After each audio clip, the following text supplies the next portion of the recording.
Christophe m'appelle un soir, il me dit Mino, je veux que tu viennes, hein, on va faire une équipe, on va faire la meilleure équipe du monde, comme les gens connaissent Christophe, avec Ouais. il extrapole et tout. Donc j'ai dit, ben, bien sûr, Christophe, allez, on fonce. Et voilà, ça a duré. Lui, il est persuadé d'avoir le club, on le sait. J'avais même trouvé la maison à Béziers, alors que bon, rien n'était signé. Et après, on sait que l'escroquerie qu'il y a eu autour de Christophe, qui a été, je pense, fatale.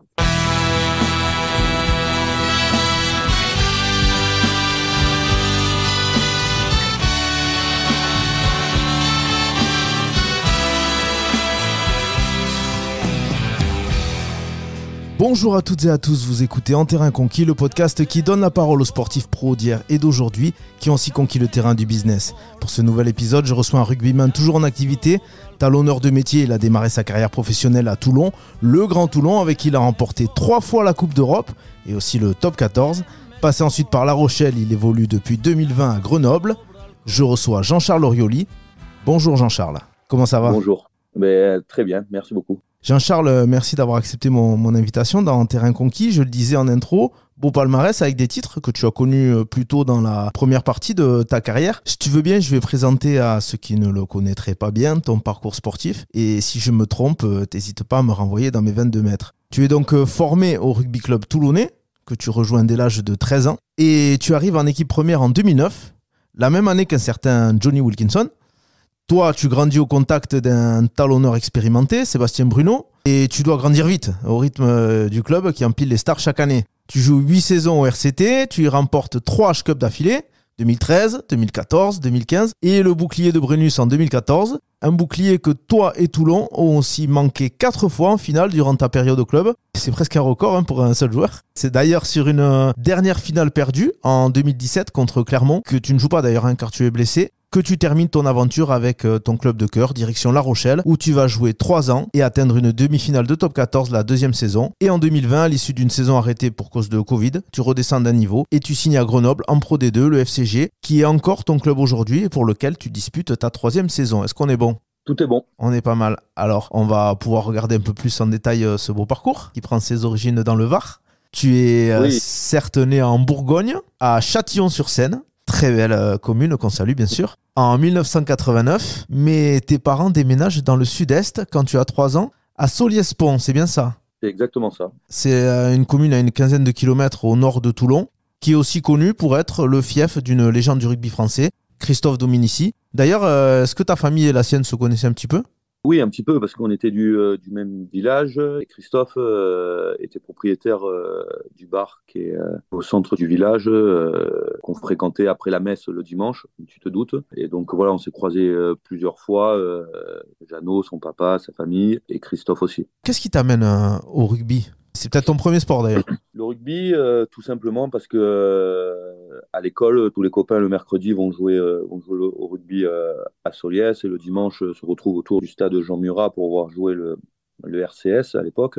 Donc ça a été, c'était un choix, j'allais dire limpide. Voilà, depuis que j'ai 5 ans, je joue au rugby. Ouais. Visiblement, tu montres certaines qualités puisque le RCT fait appel à toi quand tu as 13 ans. Comment les choses se font et qu'est-ce que ça représentait pour toi de signer pour ce club qui est, alors certes le grand club du coin, mais dont l'équipe était encore en deuxième division, hein, c'est ça à ce moment-là ? Oui, c'est ça, le club était en deuxième division, mais l'aura du RCT dans cette région est très forte et ça a toujours été mon club de cœur parce que on se rendait souvent à Mayol pour voir les matchs, même en Pro D2, donc c'est le club phare. Autour de Toulon, il n'y a que Toulon, même si aujourd'hui il y a des clubs qui émergent comme Aix-en-Provence, Carqueiranne, Nice. À l'époque, il n'y avait qu'un seul club fort, c'était le RCT. Toi, t'allais les voir Donc, jouer. oui, bien sûr, j'étais supporter du club avant d'y jouer. Donc, c'est d'autant plus gratifiant quand le club est venu me chercher quand j'étais en minime, donc que j'avais 13-14 ans. Oui. Tu as dû jouer quelques derby chauds en jeune contre les clubs du coin. Il y a une légende qui dit qu'à La Valette, la question n'était pas de savoir si ça allait partir à la bagarre, mais quand. Est-ce que c'est vérifié ou pas ? C'est véridique que La Valette, c'est un petit village qui est aussi à côté de Toulon, qui est réputé pour ses joueurs âpres et guerriers. Il y en a beaucoup qui sont passés par La Valette. le grand Eric Champ et plus récemment des joueurs comme Xavier Choki ou Sébastien Richard. Donc oui, il y a eu des derbys chauds, mais il n'y a pas que la Valette. La Seine, c'était chaud. Carqueiranne, c'était chaud. Soliès, il y a eu sa période où c'était chaud aussi. Donc ces rivalités de village, c'est intéressant quand on arrive en cadet où tous les meilleurs de chaque village se retrouvent à Toulon pour jouer ensemble. Tu as vu, du coup, au centre de formation de Toulon se transformer le club avec l'arrivée de Mourad Boudjelal. Qu'est-ce que ça donnait de l'intérieur de voir débarquer d'un coup au club des Tana Umaga, des Victor Matfield, des Georges Gregan? Sincèrement, c'était extraordinaire parce que pour remettre le contexte, c'est comme si Lionel Messi signait en deuxième division en France quand Tana Umaga est arrivé. Ça paraissait incroyable. Et en plus, au-delà de ça, c'est l'aura qu'a emmené ce joueur à ce club. Ça fait vraiment basculer. Il y a eu un avant et un après Tana Umaga. Après, d'autres joueurs sont arrivés, d'autres stars. Mais voilà, je pense qu'il faut être reconnaissant à Mourad parce que le club avait du mal, c'était dur pour Toulon et il a remis Toulon au devant de la scène grâce à ce système-là. De ton côté, tu intègres les équipes de France de jeunes et en 2009, tu fais le Grand Chelem aux 6 nations avec les Bleuets, aux côtés de joueurs bien connus, Rabat Slimani, Sofiane Guitoun, Venceslas Loré. Quel souvenir tu gardes de ça et est-ce que ça a été pour toi un tremplin pour intégrer l'équipe 1 du RCT?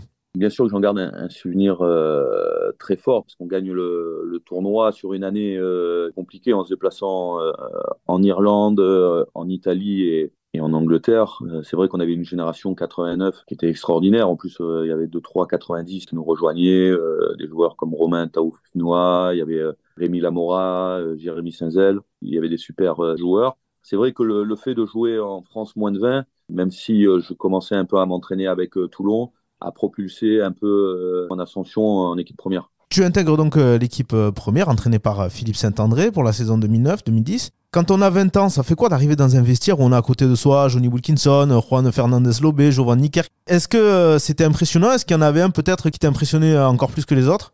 Alors forcément que c'est impressionnant, mais à cette époque-là, on n'avait pas le droit encore de s'asseoir dans le vestiaire avec les pros. C'est pas parce qu'on jouait avec les pros qu'on avait le droit au vestiaire. Il fallait attendre une saison et demie avant de pouvoir monter à l'étage et Ah avoir ouais. son casier dans le grand vestiaire. Mais c'est vrai qu'à cette époque-là, c'était incroyable. C'était des joueurs que je badais plus jeunes et que je bade encore. Et j'ai eu la chance de les côtoyer de près et de jouer avec eux. Alors, est-ce qu'il y en a un plus impressionnant que d'autres? Ils étaient tous plus ou moins impressionnants à leur manière. Ils avaient tous des qualités humaines extraordinaires. Après, il y avait un joueur comme George Smith, qui est un génie. Il pouvait jouer tous les postes.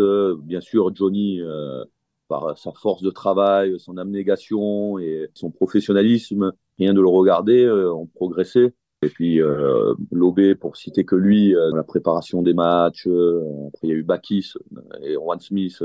Bref, il y en a eu tellement que c'est dur de tous les citer. Ton premier match à Toulon, à Mayol, tu en gardes un souvenir forcément particulier, toi l'enfant du pays? Oui, forcément, beaucoup d'émotions pour un premier match à Mayol. Toute ma famille était là, donc c'était un peu une consécration pour moi de jouer dans ce club dont j'étais supporter. Après le premier match, je me rappelle, c'était début janvier 2010. À Clermont, on avait pris 40 points contre le Grand Clermont. Donc c'est un match qui reste un bon souvenir forcément pour moi. Puis voilà, cette saison-là, je crois que j'avais fait 5-6 matchs. Quand on est né à côté, quand on est de Toulon et qu'on a la chance de jouer à Mayol, et puis à cette époque-là, il y avait un engouement qui était extraordinaire. C'est quelque chose d'inoubliable. De l'ère Boudjela, les gens retiennent les titres maintenant. Mais avant de goûter à ça, vous avez quand même payé pas mal cher pour apprendre avec 3 finales perdues, 2 en challenge européen et une en top 14 contre Toulouse. Toi, tu prends part à une des 3, la deuxième de challenge en 2012. Et tu avais mal vécu le fait de ne pas être dans le groupe pour celle de top 14 2 semaines plus tard. Oui, bien sûr. Quand on est jeune, on veut jouer, et puis même maintenant, on veut jouer tous les matchs. Il y avait une concurrence qui était assez forte au poste de talonneur. J'avais enchaîné beaucoup de matchs cette saison-là avant les phases finales. J'avais joué le quart, la demi, et pas joué la finale. C'est vrai que ça avait été un crève-cœur.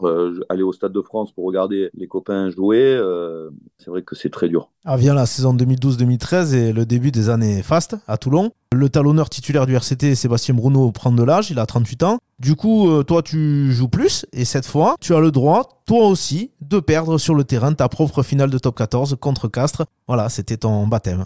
Oui, c'est un souvenir aussi qui est douloureux, mais on gagne la Coupe d'Europe Et oui, juste avant. 3 semaines avant.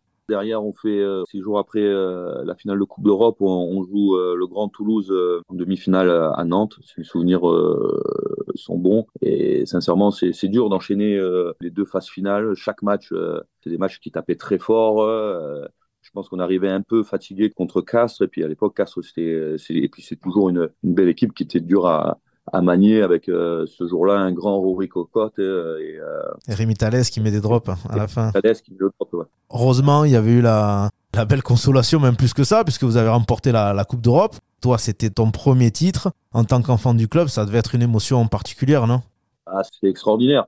Gagner, puis de la manière dont on gagne à Dublin, dans un stade qui était complètement acquis à la cause de Clermont et un peu contre le sens du jeu, parce que s'il y en a une qu'on ne doit pas gagner, c'est peut-être celle-là. Et on la gagne, on reste en Irlande 3 jours. Faites ça bien, et puis le retour à Toulon, c'était extraordinaire. L'année suivante, vous faites le doublé, H-Cup Top 14. C'est le retour du Brennus sur la rade, 22 ans après, le dernier titre de champion. C'était aussi le dernier match de Johnny Wilkinson. Est-ce que ça reste aujourd'hui le moment le plus fort de ta carrière, cette levée du bouclier de Brennus? Oui, c'est un moment qui est extraordinaire, parce que pour les rugbyman, le Brennus, c'est quelque chose de très fort, peut-être plus fort que la Coupe d'Europe, parce qu'on a été plus élevé dans ce système de championnat. Je pense que le championnat, il est plus dur à gagner que la Coupe d'Europe. C'est plus long, plus fastidieux et plus incertain. Donc oui, c'est un souvenir qui est incroyable. Je crois que toi, tu avais parlé dans la presse que finalement, il y avait ça, mais un souvenir que tu retiens en particulier de ton passage à Toulon, c'était une victoire contre le Racing à Lille avec une équipe remaniée, dira-t-on, et vous aviez déjoué les pronostics et ça t'avait marqué. Oui, c'est peut-être le souvenir le plus fort personnel que j'ai, parce que c'était un match où j'étais capitaine. C'était 15 jours, je crois, avant un quart de finale contre le Racing une nouvelle fois. Je jouais à Lille et Bernard avait décidé d'envoyer les coiffeurs là-bas. Après, quand on regarde l'équipe, il y avait Quad Cooper, Tom Taylor, Charles Olivon, Fred Michalak, Dylan Hermitage. C'était une équipe quand même. C'était pas mal les coiffeurs quand même. C'était une super équipe. Et on avait fait un match à suspense où on est devant tout le match. Il y avait Abana aussi qui jouait. On était devant tout le match. Il repasse à 1 minute de la fin, il repasse devant. Et sur le coup d'envoi, c'est le pauvre Castro Giovanni qui fait une faute et Fred qui passe la pénalité de la gagne. Et on avait fait un beau retour Lille-Marseille en train au wagon-bar. Alors Sébastien Bruno prend sa retraite à l'issue de cette saison, mais ça ne te propulse pas titulaire pour autant puisque le club va chercher Guillaume Guirado. À ce moment-là, tu avais 25 ans. Comment tu as vécu ça et est-ce que ça t'avait tenté à l'époque de partir pour chercher un statut de titulaire ailleurs? Non, à cette époque-là, sincèrement, moi, je prenais beaucoup de plaisir à Toulon. Après, je savais que le système, quand on joue à Toulon ou dans les top clubs français, que la concurrence est forcément très rude. Donc, je m'y attendais. Même avant que Guirado signe, il y avait William Servat, 1 an ou 2 avant, qui avait signé un pré-contrat, mais qui l'avait rompu parce qu'il était passé entraîneur.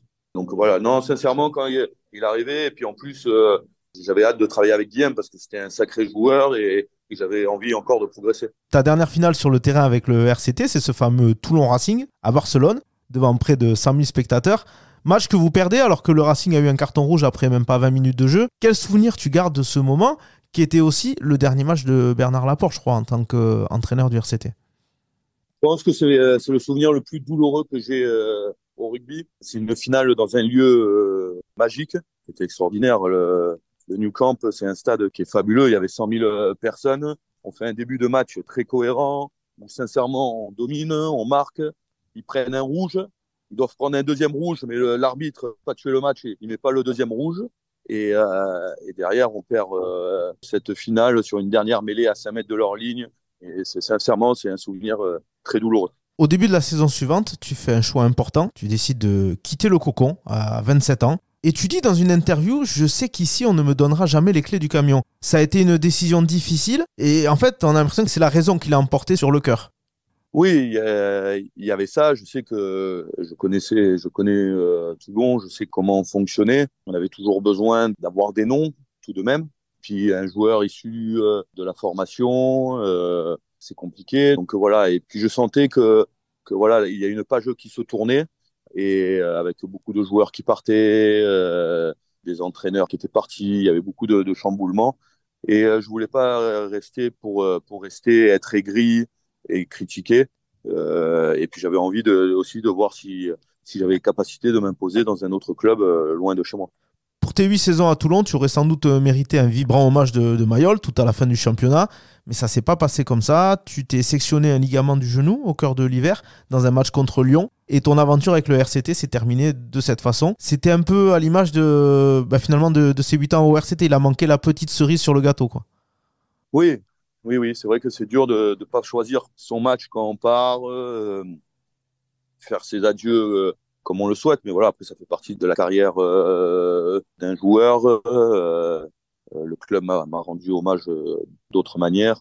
Donc voilà, c'est vrai que j'aurais aimé jouer le dernier match à Mayol, mais voilà, ça s'est pas fait. Et c'est vrai que c'est pas un regret parce que c'est indépendant de ma volonté, mais ça fait partie du sport, hein, une fois de plus. Tu arrives donc à La Rochelle, qui est entraîné par Patrice Colazo, et tu fais ta plus faible saison en termes de temps de jeu, avec seulement 6 petits matchs de top 14. C'était dû à quoi?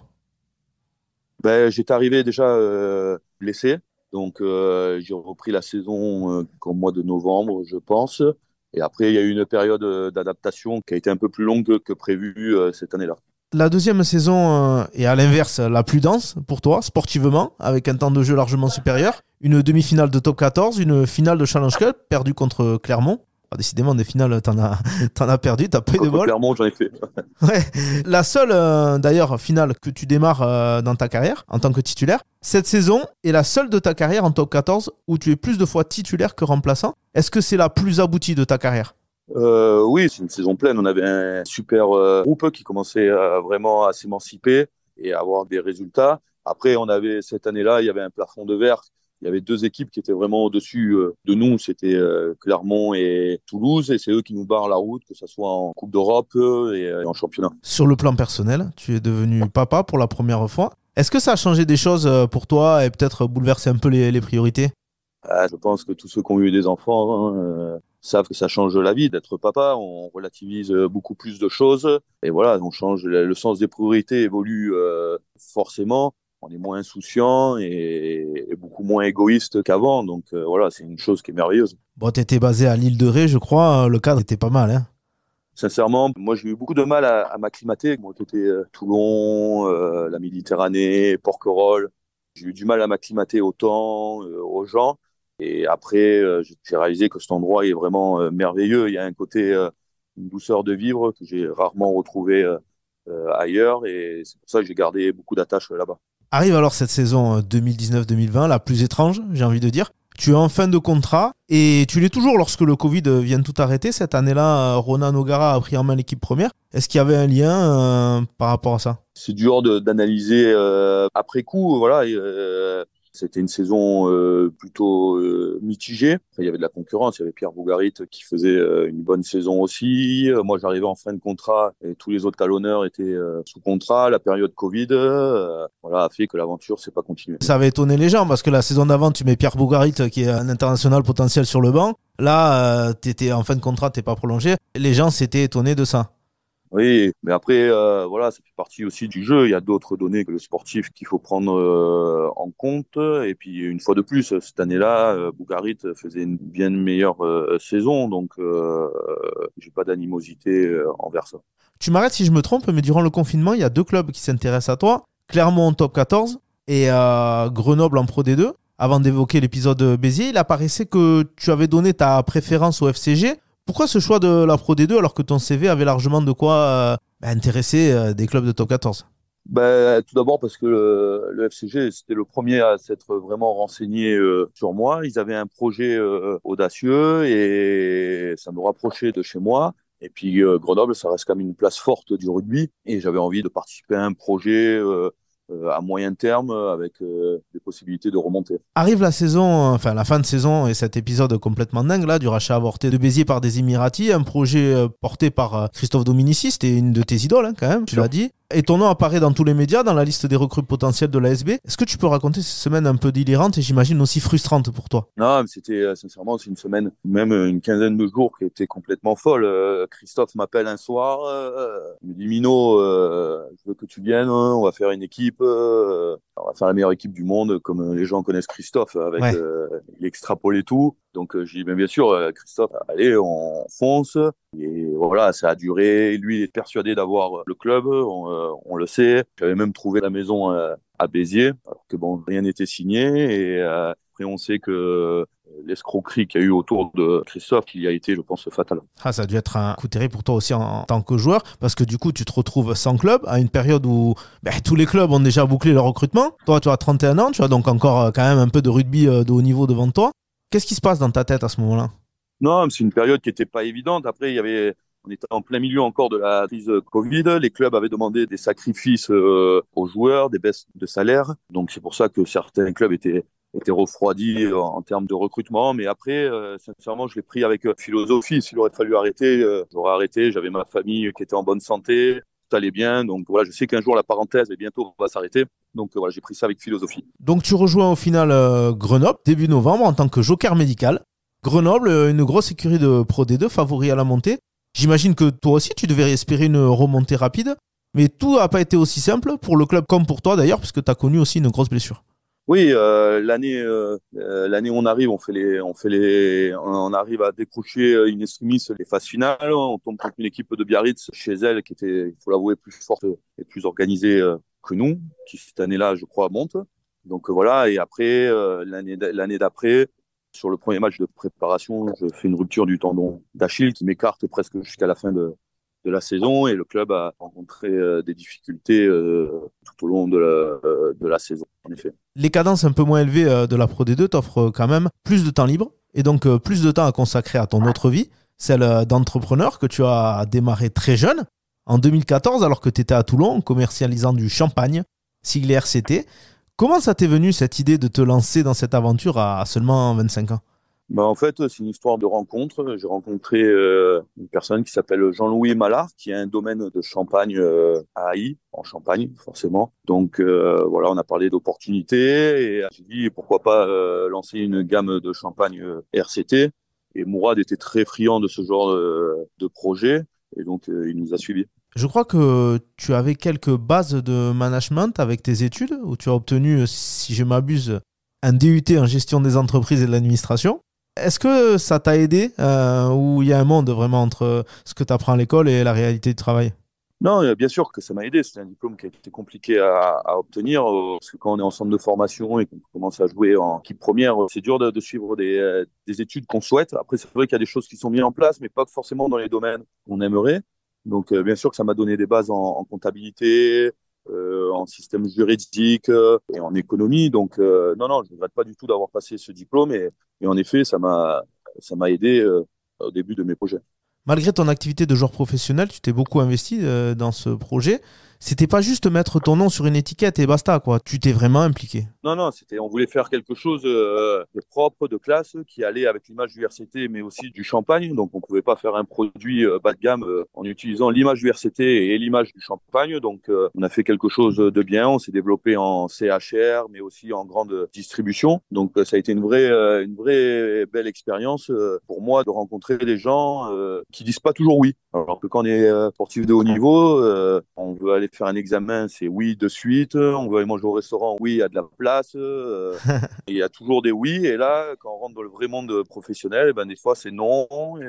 Et c'est aussi difficile à appréhender qu'on n'a plus l'habitude. Tu disais dans le journal La Provence, je vais faire des erreurs, j'espère le moins possible. Est-ce qu'il y a des trucs auxquels tu t'attendais pas du tout et qui t'ont surpris dans ce monde de l'entrepreneuriat? Surpris, non, je savais que c'est pas évident, mais après, sincèrement, mon association avec la Maison Mallard, c'est très bien passé. Jean-Louis m'a très bien accompagné, il m'a aidé à éviter les pièges, il m'a ouvert beaucoup de portes. Suivant de ça, quand j'ai vu que ça marchait plutôt bien, j'ai voulu lancer aussi le vin. J'avais récupéré la licence du vin pour lancer le vin RCT, mais on a été retoqué par la loi E20 qui interdit le partenariat entre l'alcool et le sport. L'appétit vient en mangeant, si j'ose dire, parce que après le champagne, tu es passé au restaurant en devenant propriétaire d'un resto dans le Var, au resto d'ailleurs. Le monde de la restauration, ça a été un autre gros challenge pour toi. Comment ce projet il est venu à toi? Le resto, ça a été en fait secondaire. Il y avait un grand complexe de sport qui était exploité par l'union patronale, mais qui n'était pas exploité au grand public. J'avais trouvé un accord avec eux pour pouvoir exploiter les terrains de foot intérieur, de squash, de paddle et de tennis. Et au milieu, il y avait un club house et comme il était là, on en a fait un resto. T'es plus propriétaire de ce restaurant aujourd'hui, qu'est-ce qui t'a amené à le lâcher?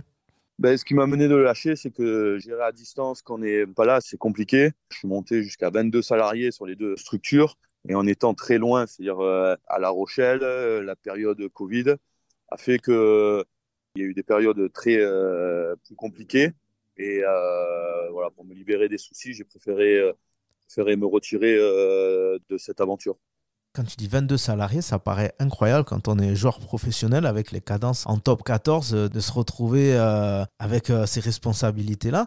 C'est vraiment une vocation. Qu'est-ce qui t'a amené à aller vers ça alors que tu aurais pu garder le confort d'être joueur pro et puis basta quoi?